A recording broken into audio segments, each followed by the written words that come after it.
Bayangkan kalau setiap satu pihak tu, satu pihak sini 100 orang komen, pihak sini 100 orang komen. Apakah reflection yang diberikan kepada kita punya pelanggan? Pelanggan akan tengok ejen hartanah ni sama macam broker hartanah.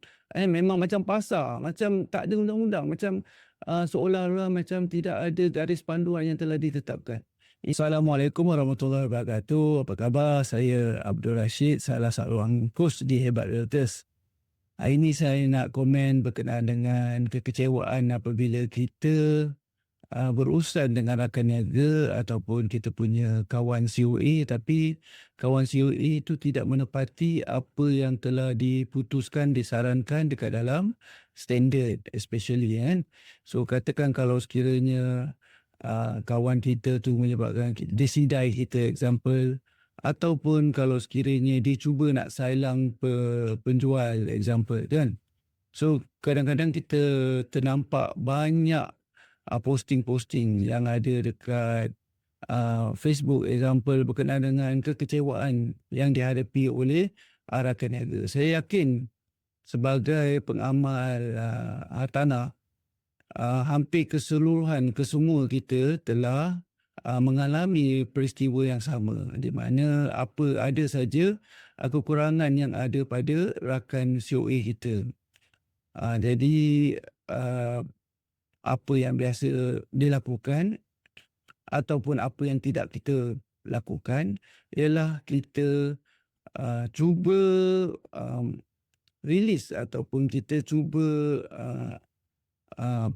exhaust atau keluarkan kemarahan kita dengan letak di Facebook ataupun media sosial dan sebagainya kan. Jadi dengan alasan ataupun dengan keinginan ialah nak menunjukkan bahawa rakan COA yang membuat salah tu tidak profesional.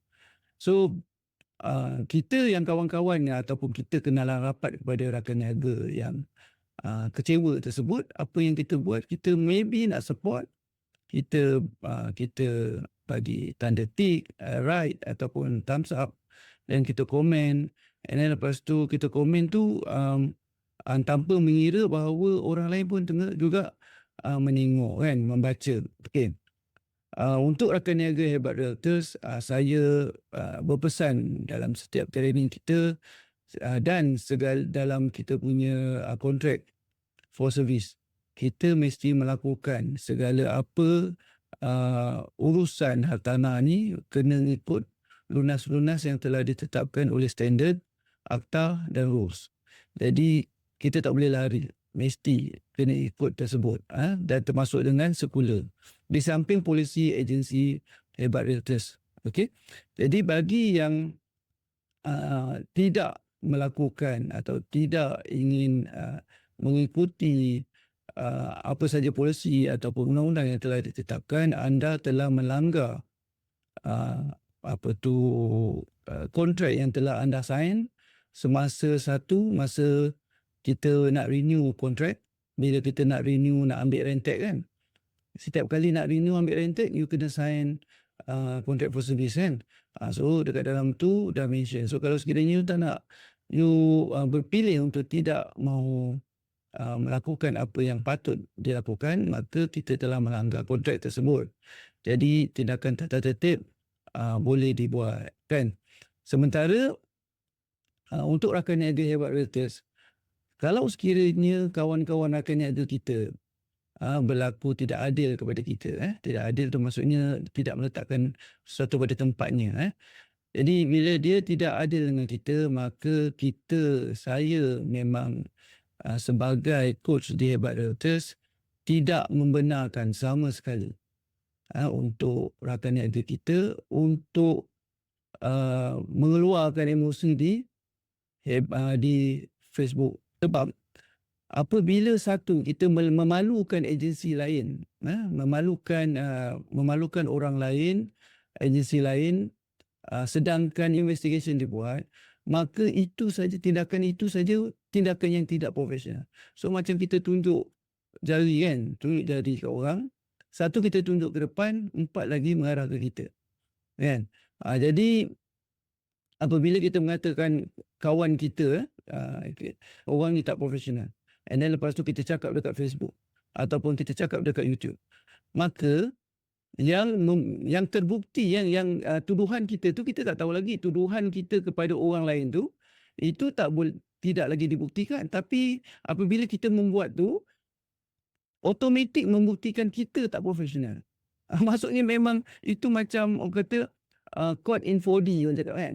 Code in 4D memang menunjukkan kita tak profesional. Sebab seorang perunding hartanah ataupun pengamal hartanah yang profesional, dia akan melalui banyak channel. Ada banyak channel sebenarnya kalau sekiranya ada sesuatu urusan tu tidak mengikut apa yang kita telah diputuskan oleh board dan sebagainya, kan. Sama ada kita boleh cakap dengan dia direct, apa yang you buat tu tak betul, satu. Ataupun kita boleh cakap dengan leader dia, kan. Beritahu dengan leader dia, you punya anak buah sekian-sekian, kan. Jadi maybe kita harap leader dia boleh berurusan dengan anak buah dia, beritahu, remind dia balik, kan. Satu. Kalau sekiranya rakan-rakan perunding hartanah di sana ada mempunyai masalah dengan ataupun ada allegation dengan rakan niaga hebat Realtors, boleh hubungi saya. Saya salah seorang daripada coach, jadi saya sedia untuk untuk menjadi orang tengah lah untuk menyelesaikan kalau sekiranya ada apa-apa yang berlaku. Jadi memang kita memang tak sarankan langsung, memang tak benarkan langsung rakan niaga kita untuk melepaskan segala emosi di Facebook dengan tujuan untuk membalas dendam dan sebagainya. Jadi kalau sekiranya ada rakan niaga yang buat macam tu, then you pun boleh beritahu dengan saya. Sebab kita ingin menjaga kita punya profesionalism hartanah ni. Sebab apabila kita meletakkan satu posting yang membuktikan kita yang tak profesional, bukan saja kawan-kawan yang bersama dekat dalam agensi ni melihat, tapi customer kita, apabila kita membuat posting ataupun kita buat iklan, customer dia akan tengok nama kita, dia akan tengok, dia akan check adakah siapakah orang yang di belakang iklan tersebut, kan. Kalau sekiranya di Facebook kita ada pergaduhan ataupun pertelingkahan antara agensi, maksudnya agensi sebelah sini cakap macam ni pada agensi sebelah sana membalas. Maksudnya dekat dalam agensi kan ada berapa ramai, masing-masing ada berapa ratus perunding hartanah dekat dalamnya. Ini sangat berlainan daripada apa yang inspired by kita punya kerajaan, and inspired by kita punya rakyat, and menyediakan satu satu peraturan yang sangat bagus, yang di mana semua pengamal hartanah dapat mencari rezeki dengan baik, dengan terurus, kan. Kalau sekiranya ada pertelingkahan dan sebagainya, gunakan channel yang betul, kan. Selain daripada menghubungi leaders ataupun principal, kita boleh hubungi persatuan, contohnya persatuan PIHAM example, kan. Kita boleh minta PIHAM untuk menyelesaikan kita sebagai orang tengah untuk menyelesaikan. Jadi orang semua customer kita dia pun tak nampak ada pertelingkahan. Jadi semua dia kita boleh uruskan secara tertutup. Betul tak?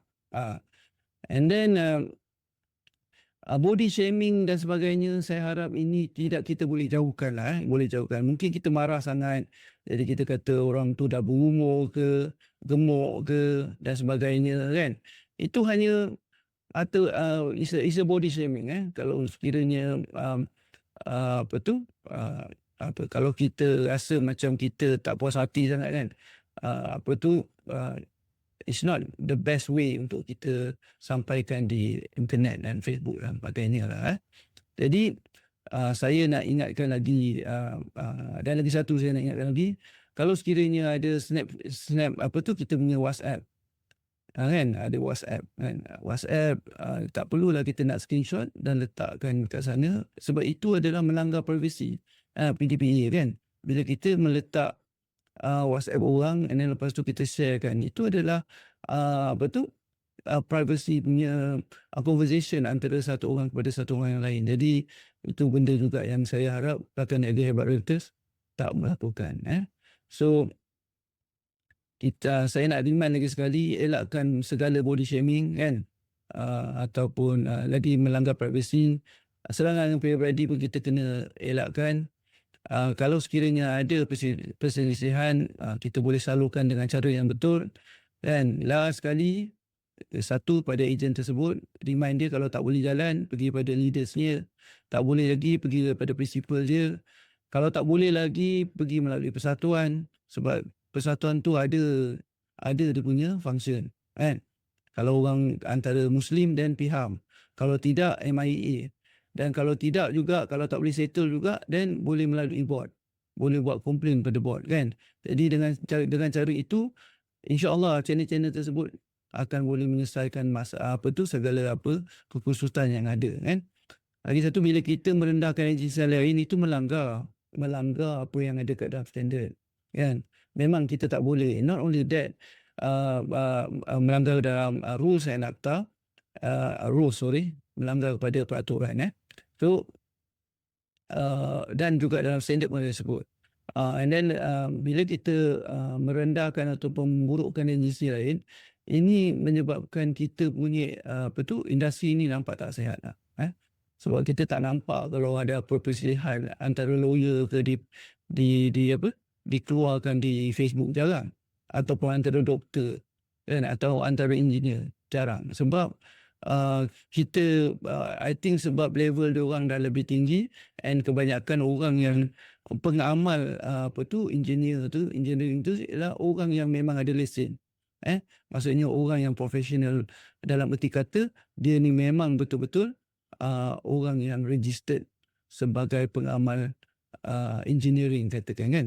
Sebab kita sebagai RAN, kita ni hanyalah pembantu real estate agent. Jadi kat situ kita punya level belum sampai lagi lah and kita elakkanlah macam elakkan mengeruhkan keadaan, baik kita jernihkan. So itu je lah saya nak pesankan, terutamanya kepada rakan niaga Hebat Realtors dan kepada kawan-kawan semua rakan niaga di luar sana. Sebab kita perunding hartanah di luar sana, sebab kita ni ibarat satu family. Ujung-ujung nanti kita akan jumpa juga kan, and then adalah tak baik kalau sekiranya kita jumpa, kita berpuak-puak. Baik kita jumpa, shake hand, and then kita selesaikan dengan cara baik. Saya apa-apa saja tuduhan yang ada pada kita punya rakan niaga, saya akan investigate insya-Allah. Dan sekiranya memang saya yakin boleh berlaku rakan niaga kita, sebab kita ada ratusan ejen, betul tak? Bukan semuanya ejen yang kadang-kadang ikut cara yang apa yang diajar kan. Kadang-kadang kita kat family pun 5-6 orang pun, satu orang tak nak ikut cakap mak, cakap ayah kan, katakan kan. Jadi kalau ada berlaku macam tu, saya akan uruskan dengan cara yang kami akan uruskan dengan cara yang betul, insya-Allah. And then saya harap pada rakan niaga Hebat Realtors ni, kita ambil pengiktibaran daripada apa saja yang berlaku, dan kita akan menjadi baik dan baik dan baik, insya-Allah. So itu saja, terima kasih banyak. Assalamualaikum.